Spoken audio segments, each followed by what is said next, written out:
मैं 17 की थी और वे 39 साल के शादीशुदा आदमी। ये है हमारी लव स्टोरी। एक दिन खाली बैठे मैंने फेसबुक पर एक अनजाने आदमी को फ्रेंड रिक्वेस्ट भेज दी, जो दिखने में बहुत हैंडसम था। उस आदमी ने उसी रात फेसबुक पर मेरी भेजी फ्रेंड रिक्वेस्ट एक्सेप्ट कर ली। तुम्हें पता है कि तुम इस साड़ी में कितनी खूबसूरत लग रही हो, उसने मैसेज किया। थैंक्स, मुझे भी तुम्हारी डीपी अच्छी लगी। इसी तरह हमने बातें करनी शुरू कर दी। मुझे पता था कि वह 39 साल का शादीशुदा आदमी है, जो 2 बच्चों का बाप भी है। इन सब चीजों के बाद भी हमने अपनी बातें शुरू कर दी। इतना ही नहीं, हमने अपना नंबर भी एक दूसरे के साथ बदल लिया। देखते ही देखते हम एक दूसरे के करीब आ गए और एक दूसरे के बेस्ट फ्रेंड बन गए। फेसबुक पर हम एक दूसरे के साथ बहुत ज्यादा बातें करने लगे और सोशल मीडिया पर ज्यादा से ज्यादा समय बिताने लगे। दूसरी ओर उस आदमी को लगने लगा कि हमारे करीब आने से, इतनी बातें करने से वह अपनी बीवी से दूर जा रहा है। वह अपने बच्चों के साथ दूसरे स्टेम में रहती थी। वह मुझसे बोलता था, अभी पता नहीं, मैं सारा दिन तुम्हारे बारे में ही सोचता रहता हूँ। मुझे अफसोस है इस बात पर। मैं नेचर से काफी शर्मीली थी। मेरे काफी अच्छे दोस्त भी थे, लेकिन मुहाफिज जैसा दोस्त होना काफी स्पेशल था मेरे लिए। 1 महीने की चैटिंग के बाद हमने स्काइपिंग करना भी शुरू कर दिया। हम उस पर बातें कम और एक दूसरे को घंटों निहारा ज्यादा करते थे। एक रात वह मेरे साथ वीडियो कॉल पर था। उसने बोला, ऐसे देखते देखते कहीं प्यार ना हो जाए। खैर, अब हम रोज ही वीडियो कॉल करने लग गए।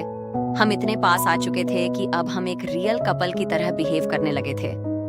हम रोमांस करते, एक दूसरे को चिढ़ाते और थोड़ी लड़ाइयां भी करते। कहने का मतलब था कि एक 17 साल की लड़की को 39 साल के आदमी से प्यार हो गया था।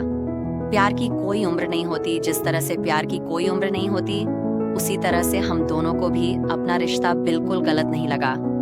हमें नहीं लगा कि हमने कुछ गलत काम किया है। जब उसकी बीवी आई, इसी दौरान इसकी बीवी और बच्चे इससे मिलने आए, पर वह फिर भी मुझसे बातें किया करता था। यहाँ तक कि वह अपनी बीवी के सामने भी मेरी कॉल उठा लेता था। उसी दौरान उसकी बीवी उस पर शक करने लगी, क्योंकि अब वह पहले जैसा बिल्कुल भी नहीं रहा। आज फज्र, जोहर, असर, मगरिब और ईशा की नमाज कितने बजे होगी? एक रात की बात थी जब ये दोनों बेड पर सेक्स के लिए गए। तभी इनके फोन पर मैंने मैसेज और अपनी फोटो भेजी। इनकी वाइफ ने उठाया फोन। जैसे ही खोला, मेरी फोटो उन्हें दिखी। उसकी वाइफ ने कोई रिएक्शन नहीं दिया, बस मुहाफिज को जोर का थप्पड़ मारा और रोने लगी। 3 दिनों के बाद वह घर छोड़कर चली गई। मुझे उसकी वाइफ के लिए काफी बुरा लगा, इसलिए मैंने उससे कई दिनों तक बातचीत बंद कर दी। उसकी वाइफ के जाने के बाद हम फिर से मिले और हमने लॉन्ग ड्राइव पर जाने का प्लान बनाया। जब उसने मुझे प्रपोज किया, उसी शाम उसने मुझे प्रपोज किया। मुझे सिर्फ तुम ही चाहिए और कुछ नहीं।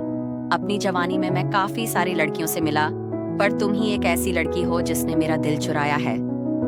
वहां कुछ देर के लिए शांति छा गई। फिर उसने मुझे आई लव यू बोला। उसकी आंखों में आंसू थे। हम एक दूसरे को किस करना चाहते थे, गले लगना चाहते थे। मैं तुम्हें ब्लॉक कर रहा हूँ। दूसरे दिन मुझे एक मैसेज मिला जिसमें उसने लिखा था, हे डार्लिंग, आई लव यू, लेकिन मेरा परिवार भी है, मेरी कुछ ड्यूटीज भी हैं। ये मेरा तुमको आखिरी मैसेज है। मुझे प्लीज कॉल या टेक्स्ट मत करना, मैं तुम्हें ब्लॉक कर रहा हूँ। मुझे ऐसा लगा कि मानो मैं शादी के बाद विधवा बन गई हूँ। मैं बुरी तरह से टूट चुकी थी, काफी परेशान थी। फिर लौटा वो मेरी जिंदगी में। 3 महीने बीत जाने के बाद मैं एक लड़के के साथ रिलेशनशिप में आई। एक दिन मेरे पास किसी दूसरे नंबर से मुहाफिज का मैसेज आया, बानी, इज दैट यू? प्लीज मेरी लाइफ में दोबारा वापस आ जाओ, मैं तुम्हारे बिना नहीं रह सकता। मैं समझ गई कि यह उसी का नंबर है और फूट फूट कर रोने लगी। 1 घंटे की चैटिंग के बाद मेरा दिल फिर से पिघलने लगा। मेरे बॉयफ्रेंड को इन सब चीजों के बारे में कुछ नहीं पता था। मैंने उससे सब कुछ छुपा कर रखा था। मैंने उस पूरी रात केवल मुहाफिज से बातें की। उसने मुझे घर पर लंच के लिए बुलाया। एक दिन मुहाफिज ने मुझे अपने घर पर लंच के लिए बुलाया था। मैंने हाँ कर दी और चली गई। घर जाकर मैंने देखा कि वह खाली था और वहां केवल मुहाफिज के कोई नहीं था। उसने मुझे अंदर बुलाकर फ्रेश होने के लिए बुलाया। उसने ढेर सारी बातें की और खाने की टेबल सजाई। मेरे लिए यह सब नया था। मैं केवल इधर उधर देख रही थी। तभी अचानक मैं जैसे ही पीछे मुड़ी, उसके होंठ मेरे होंठों पर थे। हम एक दूसरे को किस करने लगे। मैं भूल गई वह कौन है और मेरी उम्र कितनी है। वह पहला टाइम था जब मैं किसी के साथ सेक्स कर रही थी। वो भी ये जाने कि हमने प्रोटेक्शन ली है या नहीं। अपने प्यार के नाम की वर्जिनिटी तभी मुझे दर्द का एहसास हुआ और मैंने अपनी उसे दे दी, जिससे मैं बेहद प्यार करती थी। मैं उसी दर्द भरी हालत में घर वापस आ गई। दूसरे दिन मुझे काफी अच्छा महसूस हो रहा था। अब मुझे पूरी तरह से एहसास हो चुका था कि वह मुझे कभी नहीं छोड़ेगा। प्यार का एहसास हुआ। अब मैं प्यार पाने के लिए इतनी ज्यादा एक्साइटेड नहीं थी। वर्जिनिटी खोने के बाद मेरी सोच काफी बदल गई।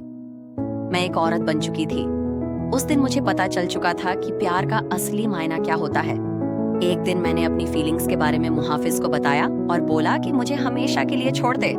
उसने कहा कि कोशिश करेगा। धीरे धीरे मुहाफिज का नाम मेरी जिंदगी से मिटता चला गया।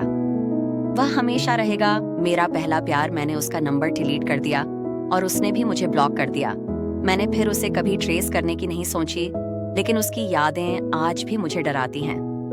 मैं खुश थी कि मैं इस अजीब से लगने वाले रिश्ते से बाहर आ गई, लेकिन आज भी वह आदमी मेरा पहला प्यार रहेगा। मैं भगवान से दुआ मांगती हूँ कि मुझे जब भी कोई दे तो वह एकदम मुहाफिज जैसा हो।